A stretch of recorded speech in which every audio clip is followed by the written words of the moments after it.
let's take a look at replacing the cam sensor on this Dodge Intrepid with a 2.7 liter engine. Now you can see it's located on the driver's side cylinder head, kind of towards the top here. See our coolant temp sensor, our oil fill cap. Now here's where our sensor is, located down below that. Now quite often there's a red locking tab in here. This one is missing. Somebody's probably been in here at some point before. So if you have that, you need to use a little pick to pop that out of the way. Otherwise, I'm going to reach in, press on the tab on the electrical connector, and slide that back out of the way. Now you'll also see part of the engine harness was held up on the stud here of the bolt holding the sensor. So we're going to set that out of the way for right now, but we need to make sure to put that back in place when the job is done.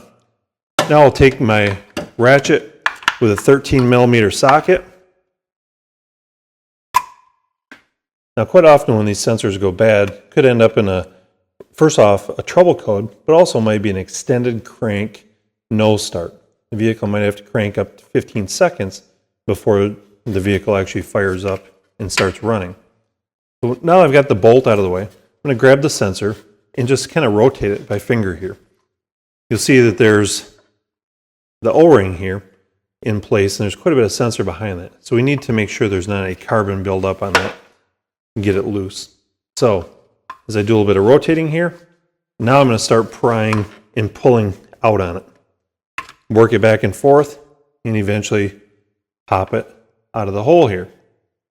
So I'll take some of the oil off the old sensor, lubricate the O-rings on my new one, and bring it lined up straight here. And then I will twist and work it into place. Okay, so once I've got the sensor installed here, I need to line it up. And I'm going to take the bolt and thread it in by hand.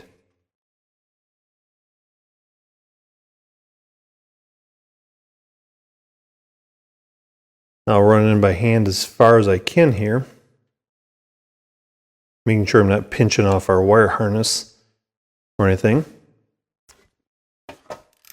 I'll run in, then I will take my socket and ratchet.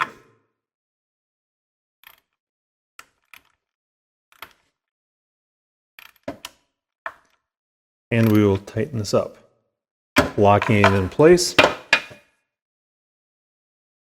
Now I'm going to make sure to reinstall my wire harness there. I don't want that falling down and rubbing on the accessory drive belt. Once that's in place, I can now take my electrical connector, slide it into place, make sure it's locked down there good. And if I had one of the locking tabs, I would lock it down in place there. But we've just gone ahead and replaced the cam sensor on this 2.7 liter Dodge Intrepid.